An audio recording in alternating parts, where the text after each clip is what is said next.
नमस्कार दोस्तों, Excel add up channel में आपका स्वागत है। अगर आप एक्सेल शीट में उलझने वाले लंबे फॉर्मूला से तंग आ गए हैं और कभी गलत सेल नंबरों की वजह से गलतियां ढूंढने में आपको बहुत टाइम लग जाता है, तो आपको रेंज नेम और टेबल रेफरेंस के बारे में पता होना चाहिए। इसके यूज़ से हम फॉर्मूलाज को आसान बना सकते हैं। अपनी स्प्रेडशीट को हम साफ़ सुथरा और गलती मुक्त बना सकते हैं। अपने फॉर्मूलाज में सेल रेफरेंसेस को डालने के बजाय अगर हम रेंज नेम और टेबल रेफरेंस दें तो हम फॉर्मूलाज को आसानी से समझ सकते हैं। हमारे टाइपो एरर्स भी कम हो जाते हैं। कभी कभी आप देखेंगे कि हमें एक ही सेल रेफरेंसेस को अलग अलग जगह में फॉर्मूलाज में यूज़ करना पड़ता है। अगर हम इसके लिए रेंज नेम और टेबल रेफरेंस बनाएं और उसकी रेंज को अपडेट कर दें तो जितने फॉर्मूलाज हैं सब अपने आप ही अपडेट हो जाएंगे। रेंज नेम और टेबल को हम दूसरी वर्कशीट या दूसरी वर्कबुक में भी यूज़ कर सकते हैं। तो अपने फॉर्मूला की रीडेबिलिटी को हम कैसे इम्प्रूव कर सकते हैं, आइए सीखते हैं। यहाँ हमारे पास ये डेट और हॉलीडे की लिस्ट है। ये 25 दिसंबर 2023 क्रिसमस डे जो है, इसको हमने अलग से लिखा हुआ है। इसका यूज़ मैं आपको आगे बताऊँगा। अभी आप मान के चलिए कि ये 25 दिसंबर 2023 क्रिसमस डे, ये डेट हमारे पास नहीं है। अब यहाँ कॉलम ए में डेट्स दी हुई है 1 जनवरी 2023 से 31 दिसंबर 2023 तक। अब हमें इसमें करना क्या है कि इस रेंज में जो हॉलीडेज़ हैं वो इस डेट्स के सामने आ जाने चाहिए। अगर हॉलीडे नहीं होगी तो वहाँ पे नन टेक्स्ट आना चाहिए। इसके लिए आप मैच एंड इंडेक्स फंक्शन का भी यूज़ कर सकते हैं, पर हम यहाँ पे वी लुकअप फंक्शन का यूज़ करेंगे। इसको हम लोग 3 तरीके से करेंगे। पहले सेल रेफरेंस देके, दूसरा नेम रेंज देके और तीसरा टेबल रेफरेंस देके। तो B2 सेल में टाइप करेंगे is equal to V lookup. ये नीचे आ गया है, टैब दे दीजिए। लुकअप वैल्यू में हमारा A2 सेल रहेगा, कॉमा टेबल एरे में ये रेंज रहेगी, कॉमा कॉलम इंडेक्स नंबर में 2 रहेगा, क्योंकि हमें जो वैल्यू चाहिए वो इस रेंज के सेकंड कॉलम में है। वी लुकअप में हरदम हम लोग लेफ्ट से देखते हैं, तो लेफ्ट से ये जी फर्स्ट कॉलम है, एच सेकंड कॉलम है जिसमें हमारा आंसर है, तो इसलिए हमने यहाँ पे 2 दिया है, कॉमा देंगे। अब हमें एग्जैक्ट मैच चाहिए, तो या तो यहाँ पे आप 0 टाइप कर सकते हैं या ये नीचे फॉल्स को सिलेक्ट करके टैब दे सकते हैं। अब यहाँ पे हमारा जो ये रेंज है डे और हॉलीडे का, इसको हमें एब्सोल्यूट रेफरेंस करना पड़ेगा, तो हमने इसको सिलेक्ट कर लिया है। अब F4 की प्रेस कर देंगे। अब ये एब्सोल्यूट रेफरेंस हो गया है। अगर F4 की में आपकी कोई हॉट की है तो FN की के साथ में F4 की प्रेस कीजिएगा। पैंथीस बंद कर देंगे। अब यहाँ पे मैं कंट्रोल एंटर प्रेस करूँगा ताकि हमारा एक्टिव सेल यही रहे। अब ये लोअर राइट कॉर्नर में जाएंगे, ये फिल हैंडर आ गया है, यहाँ पे डबल क्लिक कर देंगे ताकि हमारा ये फॉर्मूला नीचे कॉपी हो जाए। अब इसको मैं बेस्ट फिट कर देता हूँ। ये 2 कॉलम के बीच की बाउंड्री में डबल क्लिक कर देंगे, तो यहाँ पर आप देखेंगे कि जो हॉलीडेज़ थी हमारी, जो डेट में, वो हॉलीडेज़ यहाँ पर आ गई हैं। 27 नवंबर में हमारी लास्ट हॉलीडे दी हुई थी। उसके बाद 25 दिसंबर है, लेकिन वो हमने सिलेक्ट नहीं किया है, उसको हम बाद में देखेंगे। अब हमें यहाँ पे एन की जगह में नन टेक्स्ट चाहिए, तो हम इस सेल में डबल क्लिक करते हैं। वी लुकअप के पहले में इफ एरर लिखेंगे, ये नीचे आगे टैब दे देंगे और लास्ट में पैंतीस के बाद में कॉमा देंगे, डबल कोट्स देंगे, नन लिखेंगे, डबल कोट्स बंद कर देंगे, पैंतीस देंगे, कंट्रोल एंटर प्रेस करेंगे। अब यहाँ पे भी इसको डबल क्लिक करके फिल कर देते हैं, तो जितने हमारे एन एरर थे वो सब नन टेक्स्ट में बदल गए हैं। इसको मैं सिलेक्ट कर लेता हूँ, कॉलम को सेंटर अलाइन कर देता हूँ। अब मैं यहाँ पे ये फॉर्मूला को कॉपी कर लेता हूँ, कंट्रोल C एस्केप दबाऊंगा। अब यहाँ रॉ सेल रेफरेंस के सामने एक स्पेस देंगे, कंट्रोल V से पेस्ट कर देंगे, एंटर कर देंगे। अब इसको भी मैं ऑटो फिट कर देता हूँ। यहाँ फॉर्मूला हमने पेस्ट इसलिए किया है ताकि हम दूसरे फॉर्मूला से कंपेयर कर सकें। अब सेकेंड हम नेम रेंज बनाएंगे, तो नेम रेंज आप 2 तरीके से बना सकते हैं।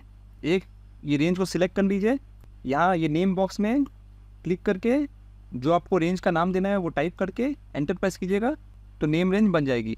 और दूसरा तरीका है, ये फॉर्मूला टैब में जाइए, यहाँ पे नेम मैनेजर में क्लिक कीजिए, यहाँ न्यू पे क्लिक कीजिए। यहाँ पे भी आप जो नाम देना है रेंज का वो दे के नीचे रेंज सिलेक्ट कर सकते हैं। तो हम यहीं से करते हैं। रेंज हमारी ऑलरेडी सिलेक्टेड है, तो इसको हम लिख देंगे हॉलीडे रेंज, ओके कर देंगे, क्लोज पे क्लिक करेंगे। तो अब मैं नेम बॉक्स पे जाऊँगा, यहाँ देखिए हमारी रेंज बन गई है। इस पर क्लिक करूँगा तो ये रेंज सिलेक्टेड हो गई है। अब B2 सेल में जाएंगे, डबल क्लिक करेंगे, यहाँ जो हमने सेल के रेफरेंस दिए थे उसको डिलीट कर देंगे। अब यहाँ पे मैं हॉलीडे रेंज टाइप करूँगा, तो देखिए नीचे में ये आ गया है ये रेंज का नाम, टैब दे देंगे, एंटर प्रेस करेंगे। अब मैं इसको भी नीचे में कॉपी कर लेता हूँ फॉर्मूला को। अब इस सेल पर डबल क्लिक करेंगे, इसको भी कॉपी कर लेते हैं, कंट्रोल C एस्केप की भी दबाएंगे, यहाँ पे आके डबल क्लिक करेंगे, एक स्पेस देंगे, कंट्रोल V से पेस्ट कर देंगे। तो अगर आप ये सेल रेफरेंस का फॉर्मूला और नेम रेंज का फॉर्मूला में देखें तो ऑलरेडी हमने इस फॉर्मूला की रीडेबिलिटी को इम्प्रूव कर दिया है। अब नेम रेंज में एक प्रॉब्लम है, तो मैं इसको सिलेक्ट करता हूँ, ऊपर मैं इसको मूव करता हूँ ताकि ये रेंज में ऐड हो जाए। अब मैं हॉलीडे रेंज में क्लिक करूँगा तो ये रेंज इस हॉलीडे को नहीं ले रही है। इसका मतलब है कि ये डायनामिक नहीं है, हमें इस रेंज को एडिट करना पड़ेगा। तो एडिट करने के लिए हम नेम मैनेजर में जा सकते हैं, यहाँ पे एडिट पे जाएंगे और यहाँ रेंज एडिट कर देंगे, तब जो फॉर्मूला है वो ऑटोमेटिकली अपडेट हो जाएगा। लेकिन हमें बार बार अगर हॉलीडेज़ ऐड करनी होगी तो हमें बार बार रेंज को एडिट करना पड़ेगा। तो हमें कुछ ऐसा चाहिए जो कि डायनामिक हो। इसको कैंसिल करते हैं, क्लोज करते हैं। अब मैं इसको फिर से नीचे में मूव कर देता हूँ। अब थर्ड जो तरीका है वो है टेबल रेफरेंस का। हमें इस रेंज का टेबल बनाना है, तो हम इस रेंज में कोई भी सेल को सिलेक्ट कर लेंगे, होम टैब में जाएंगे, यहाँ फॉर्मेट एज टेबल में क्लिक कर सकते हैं, या आप शॉर्टकट Ctrl+T भी यूज़ कर सकते हैं। तो हम यहाँ फॉर्मेट एज टेबल ही करेंगे। अब यहाँ कोई भी डिज़ाइन आप चूज़ कर सकते हैं, ये वाला चूज़ कर लेते हैं। तो रेंज दिखा रहा है टेबल की, जो कि ओके है। यहाँ पे माई टेबल एज हेडर्स ये भी चेक्ड है, ओके प्रेस करेंगे तो ये हमारा टेबल बन गया है। अब यहाँ पे अगर ये ब्लू वाला कलर आपको अच्छा नहीं लग रहा हो तो ये बैंडेड रोड्स है, इसको अनचेक कर दीजिए तो ये प्लेन हो जाएगा। अब हम इस टेबल का नाम भी चेंज कर सकते हैं। टेबल डिज़ाइन में जाएंगे और ये टेबल डिज़ाइन का टैब तभी आएगा जब आपका कोई भी सेल टेबल के अंदर सिलेक्टेड है। अगर आप बाहर में कहीं सिलेक्ट करेंगे सेल को तब ये टैब नहीं आएगा।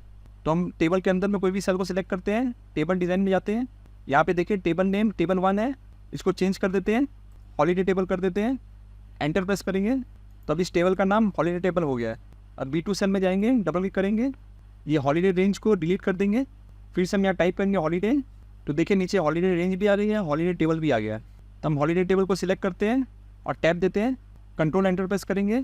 अब यहाँ पे डबल क्लिक करके इसको फिल कर देते हैं, तो हमारा फॉर्मूला अपडेट हो गया है। अब यहाँ पे भी डबल क्लिक करेंगे, ये फॉर्मूला कॉपी कर लेते हैं, Ctrl+C एस्केप की दबाएंगे, इस सेल में डबल क्लिक करेंगे, एक स्पेस देंगे, Ctrl+V से पेस्ट कर देंगे, एंटर। तो यहाँ पे आप देखेंगे नेम रेंज और टेबल रेफरेंस ऑलमोस्ट सेम है। वहाँ पे हमने रेंज का नाम दिया है, यहाँ पे टेबल का नाम दिया है। पर टेबल रेफरेंस में एक एडवांटेज है कि हमें ये हॉलीडे अब ऐड करनी है यहाँ पे, तो हमें इस पर कुछ नहीं करना है। इसको सिलेक्ट करेंगे या आप यहाँ पे टाइप भी कर सकते हैं। मैं इसको सिंपली ऊपर मूव कर देता हूँ तो देखिए ये अपने आप टेबल में आ गया है। और अब मैं नीचे स्क्रॉल करके जाऊँगा तो देखिएगा 25 दिसंबर 2023 में क्रिसमस डे आ गया है। ये देखिए वापस ऊपर जाते हैं तो सेल रेफरेंसेस देने के बजाय आप नेम रेंज और टेबल रेफरेंस का यूज़ कीजिए, जो कि बहुत यूज़फुल टूल है। और टेबल रेफरेंस में खासकर एडवांटेज ये है कि आपको बार बार रेंज एडिट नहीं करनी पड़ेगी। एक बार आपने ऐड कर दिया तो टेबल में अपने आप ऐड हो जाता है, जिससे कि हमारा फॉर्मूला ऑटोमेटिकली एडजस्ट हो जाएगा। अगर आपको ये वीडियो पसंद आई हो तो वीडियो को लाइक और शेयर कीजिए और चैनल को सब्सक्राइब कीजिए। Thank you.